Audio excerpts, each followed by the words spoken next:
He was glad they called him Caveman. It meant they accepted him as a member of the group.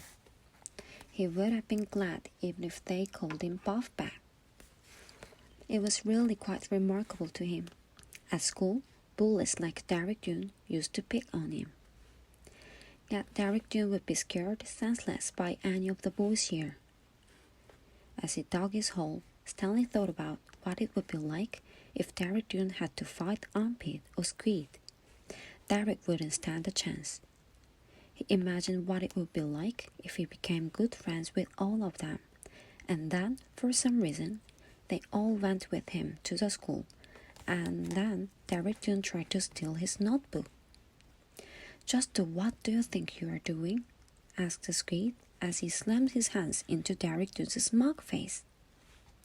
"Caveman is our friend," says Armpit, grabbing him by the shirt collar. Stanley played the scene over and over again in his mind, each time watching another boy from Group D beat up Derek Dune.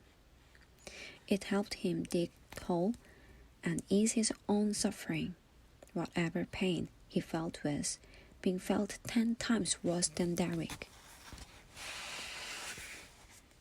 Again, Stanley was the last one to finish digging. It was late afternoon when he dragged himself back to the compound. This time, he would have accepted a ride on the truck if it was offered. When he got to the tent, he found Mr. Pendersky and the other boys sitting in the circle on the ground. "Welcome, Stanley," said Mr. Pendersky. "Hey, Caveman, you get your whole dog?" asked the Magnet. He managed to nod. "You spit in it?" asked the Squid. He nodded again. "You're right," he said to X-Ray. "The second hole was the hardest." X-Ray shook his head. "The third hole is the hardest," he said. "Come join our circle," said Mr. Pendersky. Stanley plopped down between Squid and Magnet. He needed to rest up before taking a shower. "We've been discussing what we want to do with our lives," said Mr. Pendersky.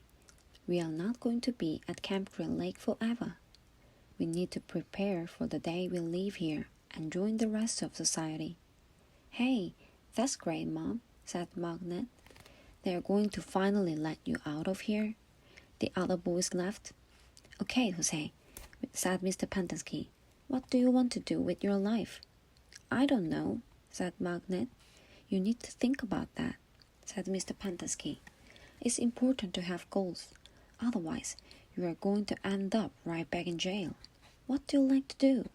"I don't know," said Magnet. "You must like something," said Mr. Pendersky. "I like animals," said Magnet. "Good," said Mr. Pendersky. "Does anyone know of any jobs that involve animals?"